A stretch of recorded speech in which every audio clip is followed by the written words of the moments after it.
Bismillah, walhamdulillah, wassalatu wassalamu ala rasulillah. Assalamu alaikum rahmatullahi wa barakatuhu. Урматтуу мусулман бир тууганым, Аллах Таалага эң сүйкүмдүү болгон амалдардын бири бул өз убагында окулган намаз. Пайгамбарыбыз саллаллаху алейхи ва саллам бизге төмөндөгүчө айтып жеткирет: Ахаббул амали илаллахи ас-салату ли вактиха.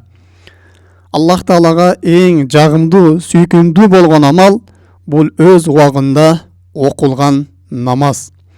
Башка бир риваятында аввали вактиха дейт. Эң алгачкы убагында окулган намаз дейт. Жана пайгамбар саллаллаху алейхи ва саллям башка бир хадисинде айтат: Ахбатулул амали илаллахи ас-салату аля вактиха. Аллах Тааланын астында эң сооптуу болгон амал бул өз убагында окулган намаз деп бизге ушундай пайгамбарыбыздан хадистер жетип келет. Демек, урматтуу мусулман бир тууганым, Аллах Таалага эң сүйкүмдүү болгон, Аллах Таалага жагымдуу болгон амал бул өз убагында окулган намаз экен. Бизди Аллах Тааланын сүйүүсүнө жеткире турган, бизди Аллах Тааланын астындагы өлкөн соопторго алып бара турган амал бул намаз экен. Өз убагында окулуучу намаз экен. Демек, биз бул намазга кайдагер карабастан аябай көңүл коюшубуз керек. Буга этибар беришибиз керек. Биз муну жеңил амал деп эсептебешибиз керек. Анткени 5 убак намаз бул момундун үстүндөгү парыз. Аллах Таала милдет кылган карыз болуп эсептелинет. Эртең кыямат күнүндө Аллах Таала мына ушул динден бизди эсеп кысап кылат. Аллах Таала бул дүйнөдө бизге ушул динди милдет кылган болсо, ушул динге амал кылып жашоого бизди буйруган болсо, мына ушул диндин буйруктары менен, тыюулары менен, мына ушул диндин милдеттемелери менен бизди жашоого Аллах Таала буйруган болсо, эртең кыямат күнүндө кайра эле мына ошол динден бизден эсеп кысап алат. Бул динде Аллах Таала бизге намаз окууну парыз кылган болсо, эртең кыямат күнүндө Аллах Таала мына ошол намаздан менен бизден эсеп кысап алат. Ушул сенин диниңде, Аллах Таала түшүргөн, пайгамбар жеткирген сенин диниңде 5 убак намаз парыз эле. Сен ошого кандай мамиле кылдың? Өз убагында окудуңбу? Аларды каза кылбай өтөп бердиңби деп Аллах Таала эртең кыямат күнүндө мына ушул намаздан бизди сурайт. Жана башка ушул диндеги амалдардан. Сенин диниңде арак ичтик арам эле. Сенин диниңде зына кылыштык харам эле. Сенин диниңде процентке акча жеген арам эле. Сенин диниңде чочкон эти арам эле. Сенин диниңде бул нерсе арам эле. Сенин диниңде бул нерсеге буйрулган элең. Бул нерседен тыйылган элең. Ушул нерсеге кандай амал кылдың деп эртең Аллах Таала кыямат күнүндө ар бир мусулман пендени, ар бир момун пендени жалгыз тургузуп алып туруп, Аллах Таала мына ушуну эсеп кысап алат. Ошондуктан урматтуу мусулман бир тууганым, биз 5 убак намазды өз убагында окушубуз керек. Мына ошондо кыямат күнүндө биздин эсеп кысабыз жеңил болот. Жана Аллах Тааланын сүйүүсүнө арзыган пенде болобуз. Агерде 5 убак намазга биз кайдагер карап, 5 убак намазды окубай турган болсок, же окутурган болсок, убагынан чыгарып, аны кечиктирип, аны каза кылып, дагы башка ушундай бир намазга бир кайдагерлик мамиле жасай турган болсок, эртең кыямат күнүндө бизди Аллах Тааланын сүйүүсүнөн алыстатып, Аллах Тааланын каарына жолуктуруп коет. Мына ошондуктан биз бул намаздарга өтө чоң этибар беришибиз керек. Жөнөкөй амал деп санабашыбыз керек. Мусулман адамдын жок дегенде 5 убак намазы болуш керек. Мына ошондо чыныгы мусулман болот. Ал эми 5 убак намазына кайдага карай турган болсо, анда башка амалдары дагы бул бузулуп кетүү эң чоң бир коркунучтары бар. 5 убак намаз менен биздин иманыбыз түзөлөт. 5 убак намаз менен биздин жүрөгүбүз оңолот. 5 убак намаз менен биздин жүрүш түрүшүбүз, адеп аклагыбыз оңолот. Биз намазга бекем болсок, ошондо намаз бизди ар кандай бузук иштерден, ар кандай ыплас иштерден бизди тосот, бизди кайтарат. Агерде биз намазга бекем боло албай турган болсок, бизге башка күнөө иштердин эшиктери ачылып кетүүсү, башка өзүбүздүн напсыларыбызга, шахват напсыларыбызга берилип кетүүбүз өтө жеңил болуп калат. Ушул намаз менен Аллах Таала бизди өзүнүн адал рызкысын берип турат. Ушул намаз менен Аллах Таала бизди ар кандай кырсык баданелерден коргоп турат. Мына ошондуктан биз намазга эң чоң маани беришибиз керек. Намаз бизге Аллах Тааланын сүйүүсүн алып келүүчү эң улуу ибадат экен. Дагы урматтуу мусулман бир тууганым, урматтуу менин карындашым, урматтуу менин эжем, урматтуу менин агам, урматтуу менин иним, урматтуу менин атам, урматтуу менин энем. Биз биле турган нерсе бул ар бир момундун башында 5 убак намаз окуштук парыз. Аллах Таала Кур'ан Каримде бул нерсеге буйруган. Аллах Таала Кур'ан Каримде өз сөзүндө айтат: "Инна салата канат алал му'минина китаба мавкута." Албетте намаз бул момундар үчүн өз убагында окулуучу парыз болду дейт. Демек, ар бир намаздын өзүнүн убактысы бар. Муну ошол өз убагында окуп беришибиз керек. Бул 5 убак намаз 24 сааттын ичинде мына ушул биздин жашообузда бул намаздын орду болушу керек.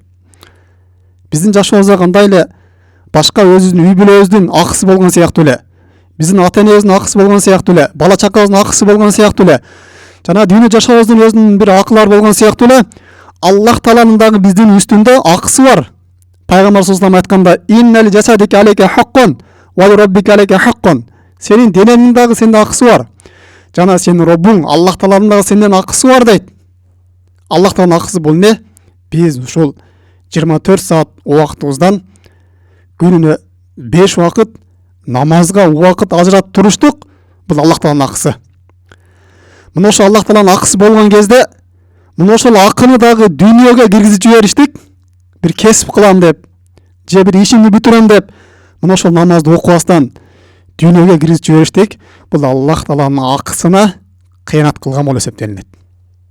Албетте, ал бизди дүйнө жашообузда дагы, үй бүлөбүздү багууга дагы адалдан кесип кылганга дагы биз буйрулганбыз. Бирок ошонун биргеликте эле биздин Роббубуздун дагы үстүбүздө акысы бар.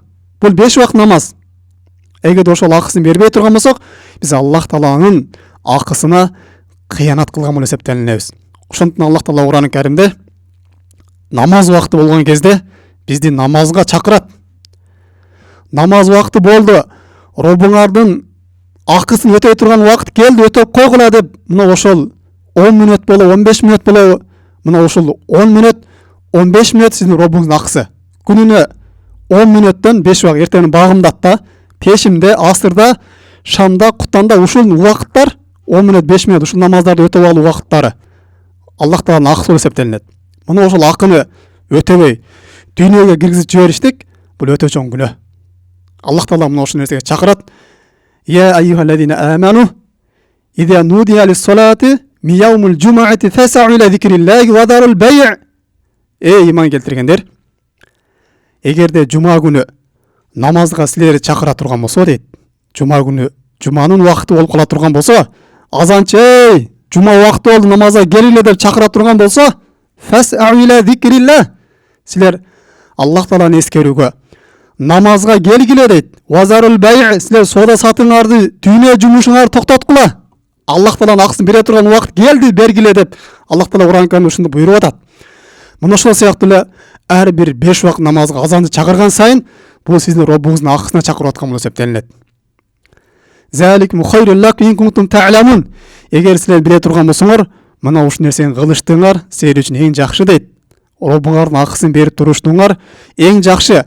Намаз убагында, намаз убагы болгон кезде намазыңарды окуштуңар, дүйнө иштериңерди намаздан сырткаркы убакытта кылыштыгыңар силер үчүн эң жакшы дейт. Жана Аллах Таала ошол аяттын улантысында фаида кудияту салату фанташру фил ард.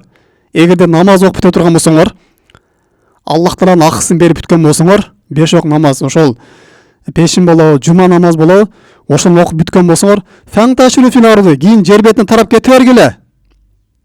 Вабтагу мин фадлиллахи.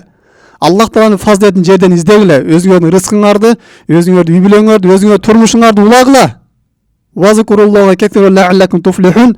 Ушу менен биргеликте эле Аллах Тааланы унутуп калбастан көп Аллах Тағаланы ескеріп зикір қылып тұрғыла дейді. Аллах Тағала сіздерге ада қылып берген, арам қылған іштерге дағы сіздер мани бергіле, дүниеге ошо Аллах Тағаланың ақысыменен қошып кіріп кетпегіле дейді. Аллах Тағаланы ұмытып дейді. Жана Аллах Тағала аят улантысында не дейді? Аллах Тағала чақыру қылғандарға жооп бербегендерге де төмендегіче қайрылады. Кимдер алар? Егер намаз уақыт болған кезде содаға алақсып, ойын тамашаға алақсып, сені жалғыз таштап кеткендер дейді. Аларға айтып болғын, Аллах Тағаланың астындағы соғыптар, Аллах Тағаланың астында бейіш, Аллах Тағаланың астындағы жырғалшылық, бұл сілердің ошол содаңардандағы, сілердің ойын тамашаңардандағы жақшырақ. Аллаху хайру разиқин, Аллах Тағала ең жақсы рызқы беруші деп, мына ушундай бізге қайрылады. Демек, урматтуу мусулман бір туғаным, біздің дүние жасаудагы өзінің ақысы бар екен. Аллах Тағаланың өзінің ақысы бар. Әрбір күніне 5 уақыт Аллах Тағала бұйырғандай біз намаз оқып тұрышымыз керек. Алға біз қиянат қылбашымыз керек. Аллах Тағала өз сөзін айтады: "Я аyyuhalladina amanu la tulhikum amwalukum wa la auladukum an zikrillah." Ей иман келтіргендер, сілердің бала шақаңар, сілердің мал мүлкіңер Аллах Тағаланы ескеруден алақсыз қойбосын дейді. Намаз оқудан сілерді алақсыз қойбосын. Ким ошол Аллах Тағаланы намаз оқудан, Аллах Тағаланы ескеруден дүниеге алақсыз кіріп кеткен болса, Аллах Тағаланың ақыларын өтебестен, намаздарын тұрғызбастан кіріп кете тұрған болса, ертең қиямат күнінде мына ушулар зиян тартуучулар дейді. Мына ушулар ертең қиямат күнінде қату өкінішке душар болушылар деп Аллах Тағала мына ушундай бізге хабар береді. Демек, урматтуу мусулман бір туғаным, күніне 5 уақыт намаз оқыштық бізге парыз болған екен. Біз күніне 5 уақыт намазды өз уақытында оқып туруштугубуз. Өзгөчө намаз уақыт киришинде алгачкы уақытында окуп алыштыгыбыз бул Аллах Тағаланы сүйүндүргөн, Аллах Тағаланын сүйүүсүнө жеткирүүчү амал экен. Ал эми намаз уақыты болгон кезде намазга келбестен дагы ошо дүние иштери менен жүрө бериштик. Соода иштери болсун, өзүнүн башка бир ишкердиги болсун, намаз окубастан жүрө бериштик. Бул Аллах Тағаланын каарына жолуктуруп коюучу экен. Жана эртең кыямат күнүндө катуу бир өкүнүчкө душар кылып коюучу амал экен. Биз бул намазга чоң маани берели. Жана Аллах Тағаладан көп дуа кылып сурайлы. Аллах Тағала ким ушул намаздарга бекем болуп аткан болсо, дагы тафик берип, дагы бекем кылсын. Ким намазга келе албай аткан болсо, Аллах Тағала өзү тафик берип намазга алып келсин. Жана ага тооба кылууну Аллах Тағала өзү насип кылсын. Субханак Аллахумма бихамдик, ашхаду ан ла илаха илля анта, астагфирука ва атубу илейк. Ассаламу алейкум ва рахматуллахи ва баракатуху.